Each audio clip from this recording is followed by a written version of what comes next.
देखिए चैप्टर हो लेबराह अन्हार में एकटा इजोत या ना जेकर लेखक के छो महेंद्र मलंगिया। महेंद्र मलंगिया मैथिली साहित्य एक सशक्त हस्तक्षेप अछि। हिनक जन्म मलंगिया मधुबनी में 20 जनवरी 1946 ईस्वी में भेल अछि। मतलब एते समझ लिहन कि महेंद्र मलंगिया जे छै मधुबनी जिला के मलंगिया गाँव के वासी रहे। एकर जन्म जे छै वो 20 जनवरी 1946 ईस्वी को भेल रहे। आगे कहै छै मैथिल समाजक विभिन्न समस्या पर लेखन हिनक नाटक अभूतपूर्व मंचलीय असफलता भेटलनि। कहऽके मतलब ई भेलै कि ई जे महेंद्र मलंगिया रहे छै वो बहुत रास नाटक लिखने छै जेकर नाटक बहुत ज़्यादा चर्चित भेलै, बहुत ज़्यादा विख्यात भेलै। आगे कहै छै ओकर आंगनक के है 12 मासा, जुआइल कनकन्नी, गाम नहि सुतै, काठक लोक, ओरिजिनलक काम, राजा सहलेश, कमलाकात, राम लक्ष्मण आ सीता, लक्ष्मण रेखा, दंड खंडित, एक कमल नोर में, पूस जार की माघ, जार, खिचड़ी आदि प्रसिद्ध अछि। ध्यान दिहन एकर जे छै ने बहुत रास नाटक छै जे बहुत ज़्यादा मैथिली में प्रसिद्ध भेलै। जेना कि कते छै नाटक के नाम जेना 12 मासा, जुआइल कनकन्नी, गाम नहि सुतै, काठक लोक, ओरिजिनल काम, राजा सहलेश, कमलाकात, राम लक्ष्मण आ सीता, लक्ष्मण रेखा खंडित, एक कमल नोर में, पूस जार की माघ, जार, खिचड़ी, ई सब एकर प्रसिद्ध की छै नाटक छै। अगला कहै छै हिनक अनेक एकांकी, नुक्कड़ नाटक आ रेडियो नाटक लोकप्रिय भेल। ई तऽ नाटक के साथ साथ बहुत सारे एकांकियों लिखलक यऽ, ठीक छै। बहुत सारा नुक्कड़ नाटको लिखने छै। नुक्कड़ नाटक बुझैत हेबही तू सब, देखने हेबही शायद, कभी कभी देखैत हेबही कि कोई प्रचार प्रसार करऽ के लेल जे छै गाँव में आबै छै, नाटक कऽ के देखाबै छै।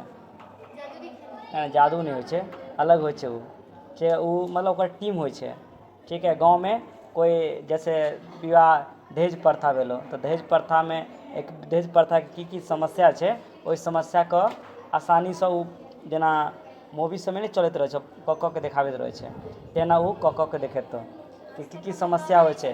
एक दहेज लेल जे है केना प्रताड़ित करल जाइ छै लड़की के, है ना, केना की करल जाइ छै, ई तमाम चीज जे छै उ नाटक के माध्यम से कऽ तोरा देखाबै छै, ठीक। जेना कि शौचालय भेलै, खुला में शौच जाइ से कोन कोन बीमारी होइ छै ओहो सब मतलब गाँव घर में उ नाटक कऽ के देखाबै छै, ओकरा कहल जाइ छै नुक्कड़ नाटक। एना तऽ तू सब दूर इलाका के आदमी छी, मतलब शहर से काफ़ी दूर छी, तैं दुआरे एनी हमरा ख्याल से नहीं आबैत हेतौ, लेकिन हमरा सब एनी मतलब आबै छै। आगे देखिन मैथिली नाटक ओ एकांकी राष्ट्रीय ख्याति प्राप्त करनिहार मलंगिया जी एक सफल संपादक अछि। अनेक संस्थान समृद्ध मलंगिया जी प्रबोध साहित्य सम्मान, यात्री चेतना पुरस्कार और छै चेतना समिति सम्मानक संगति, अनेक प्रतिष्ठित साहित्य संस्कृति संस्थान सँ सम्मानित भेल अछि। मतलब एकरा जे छै अनेको संस्था जे छै ओकरा सम्मान देने छै, सम्मान मतलब अवार्ड पुरस्कार देने छै, है ना। आगे को छै प्रस्तुत एकांकी में अभी जे अपना सब पढ़बै जेकर नाम छै लेबराह अन्हार में एकटा इजोत, है ना। ई छै एकटा कथी प्रस्तुत एकांकी। ई क्वेश्चन पूछ देतौ तोरा सबसे ऑब्जेक्टिव में बार बार पूछल जाइ छै लेबराह अन्हार में एकटा इजोत के विद्या की अछि, तऽ की छै वो की छै एकांकी छै। लेबराह अन्हार में एकटा इजोत जे छै ई की छै एक एकांकी छै। प्रस्तुत एकांकी गाम घरक ज्वलंत समस्या पर विचार कयल गेल अछि। ग्रामीण लोकनि सरकारी सुविधा पर निर्भर करैत अछि। एहि जे अभी हम जब पढ़बै जेना कि लेबरा अन्हारमे एकटा इजोत जे एकांकी छै, एहिमे हमसब ई पढ़बै कि गाँव घरके जे आदमी छै कई प्रकारसँ सरकारके सामान पर, सरकारी चीज पर केना निर्भर रहै छै। जे आइ तऽ हरेक गाँवमे इसकुल भऽ गेलैए, ठीक है,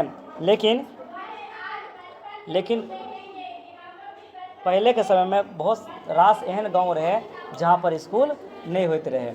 वहाँ पर की समस्या होइत रहै ओकरा बारेमे हम एहिमे पढ़ब। कहल जाइ छै इसकुल भवनक अभावमे धियापुताक पढ़ाइ सुचारू ढङ्गसँ नहि होइत अछि। ठीक छै, मतलब पहिलेके समयमे गाँव घरमे इसकुल नहि रहै, इसकुलके कोनो रूम नहि रहै, कमरा नहि रहै, जाहिके अभावमे गाँव घरके जे धियापुता रहै, है ना, लड़का लड़की रहै, ओ सही ढङ्गसँ पढ़ाइ नहि कऽ पाबैत रहै। आ कहै छै मास्टर साहेब ग्रामीण लोकनिक लाख अनुमय विनय करैत अछि। एहिमे हम ई पढ़बै कि एक देखियौ एक मास्टर जे छै बच्चा सबके पढ़बऽके लेल गाँववला जतेक भी आदमी छै ओहि गाँववला आदमीसँ कतेक अनुरोध करै छै कि कमसँ कम अहाँ सब जे केनाहु एगो पढ़बऽ लेल हमरा एगो रूम बनवा दिअ, जाहिसँ हम मतलब पढ़ा सकी, बच्चा सबके पढ़ाइ लिखाइ बाधित नहि होइ। ठीक छै, एहि चैप्टरमे इएह सब पढ़बै।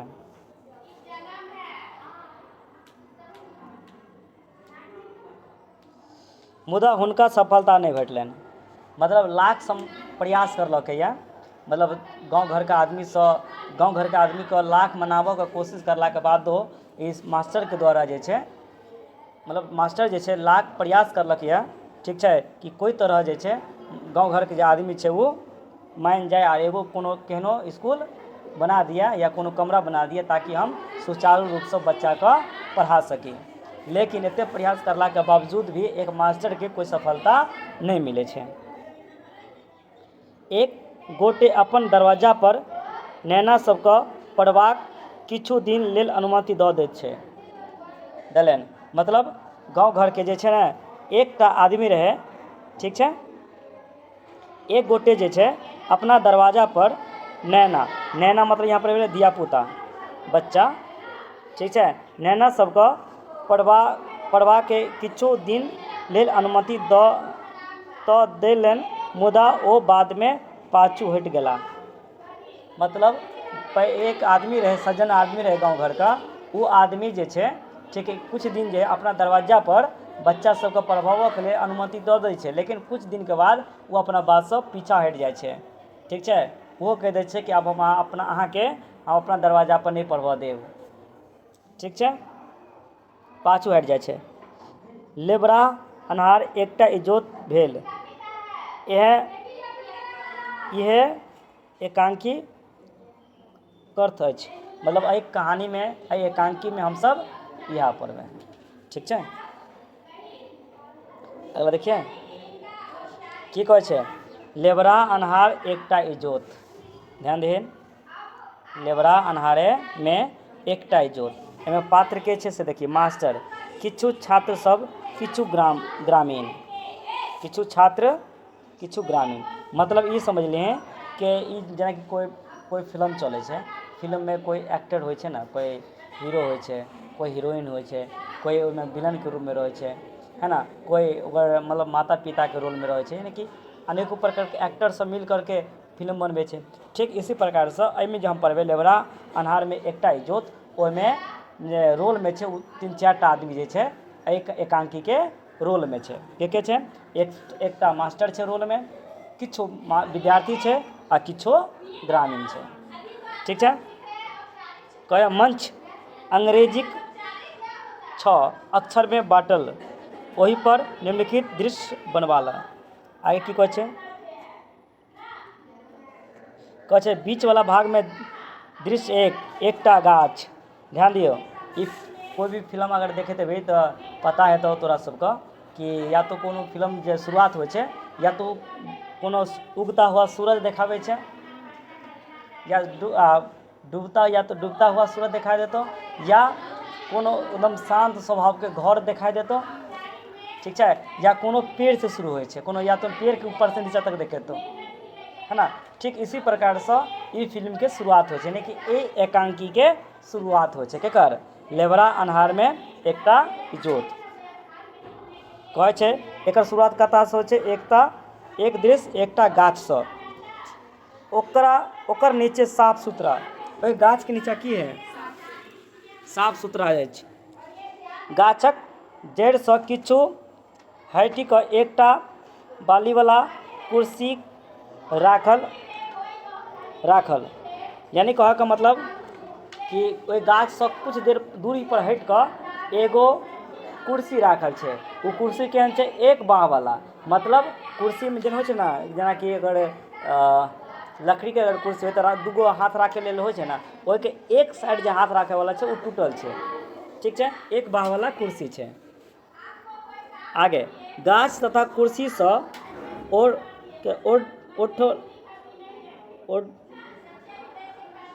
उठाओल, ठीक है, कुर्सी के उठाओल क्रम से एकटा छत्ता छड़ी, मतलब जहाँ कुर्सी छै ने, ओहि कुर्सी से टेका लगा कऽ एगो छड़ी राखल छै आ एगो छत्ता राखल छै। की सब राखल छै, एगो छत्ता एगो छड़ी, यानी कि कुर्सी से भिड़का कर राखल छै, ठीक छै।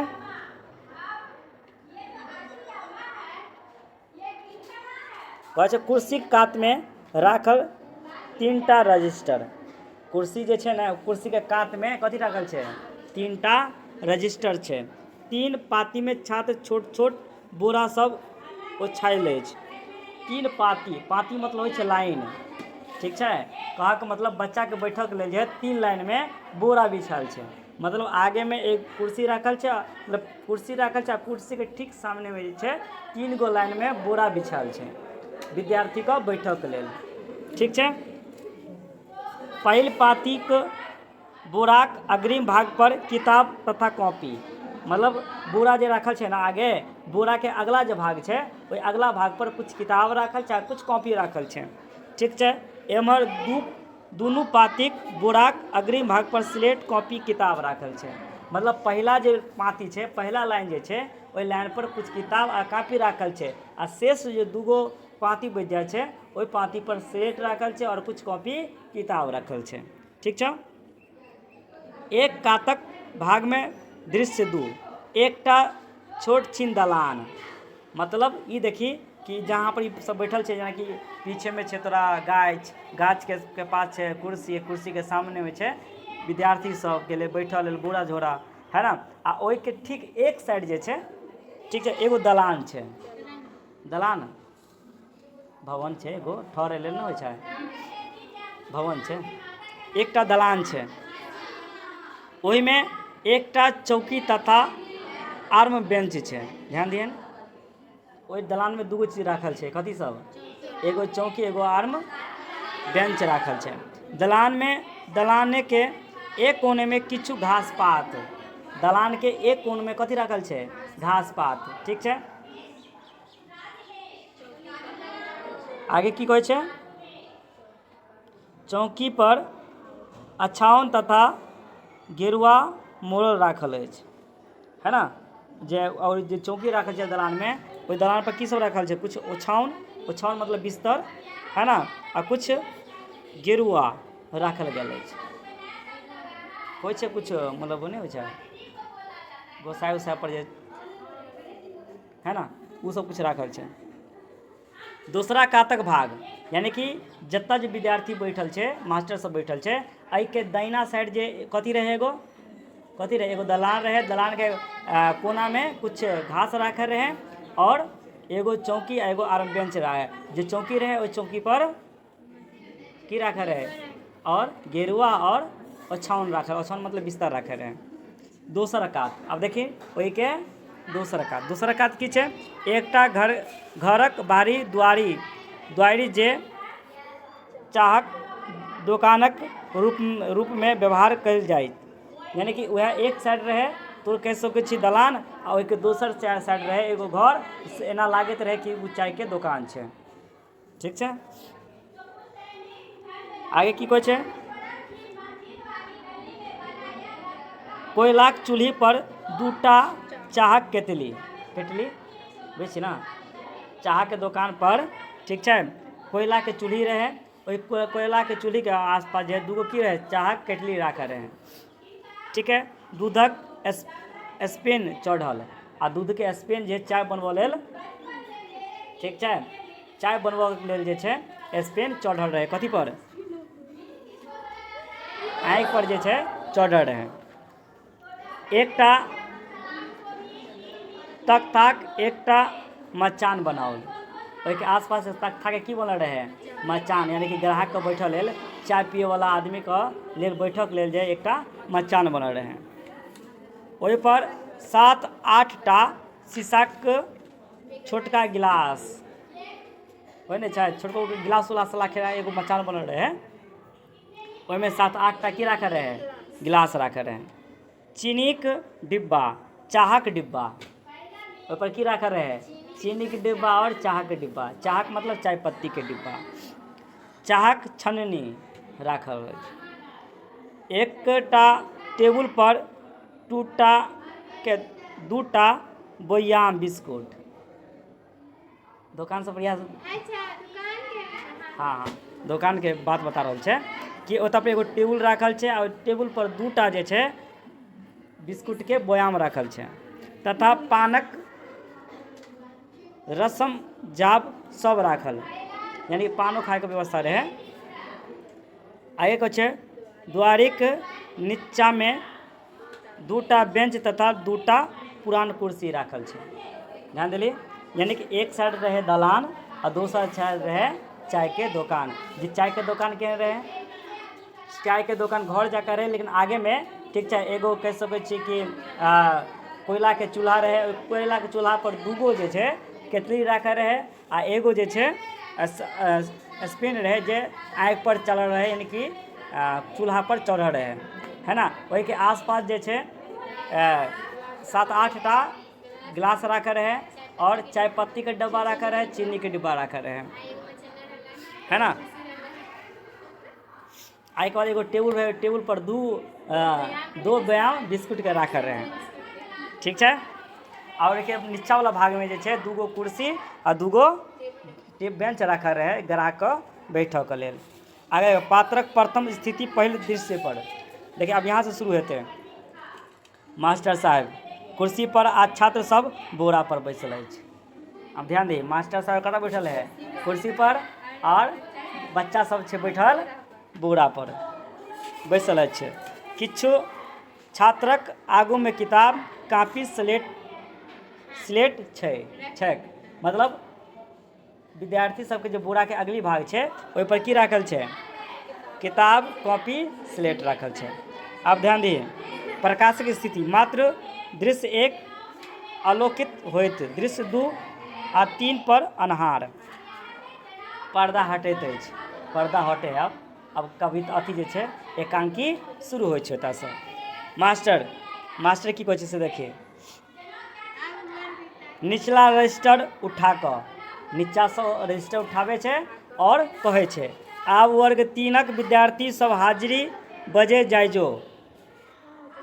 की कहै छै, आब वर्ग 3क विद्यार्थी सब हाजिरी बजे जाइजो। पहला पाँती मतलब पहला लाइनक, हैं, पहला पाँतिक छात्र सब किछु आकांक्ष भऽ जाइत अछि, मुदा बिचला आ अगिला पाँति के छात्र सब कचबच करैत अछि, यानी कि अगला क्लास के जे बच्चा छै ना, ठीक, वो शांत भऽ जाइ छै, अपन हाजिरी बनबऽ लेल शांत होइ छै, आ कतला और बिचला जे मतलब अथी जे छात्र छै वो आपस में बातचीत करे लगे छै, यानी कि कचबच करे लागे छै। आगे देखिए, छड़ी से कुर्सीक पौआ ठोकैत, हल्ला बंद कर नहीं तो पिटबौ।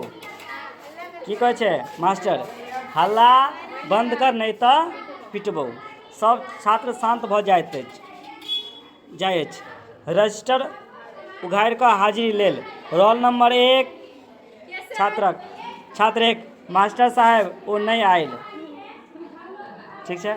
जखन तक कहलका मास्टर साहब रोल नंबर 1 तो एगो विद्यार्थी कहै छै मास्टर साहब वो नहीं आयल। मास्टर रोल नंबर 1 कलम रोपि कऽ, है ना, ओते पे एक कऽ के कहै छै नहीं आबै, तखन तऽ ओ कलम के ओते पे रोपि दै छै आ कहै छै किएक, मतलब किएक नहीं एलै ओ। छात्र 1 ओकर बाबू कहलकै जे आइ नहीं जो। मास्टर से किएक,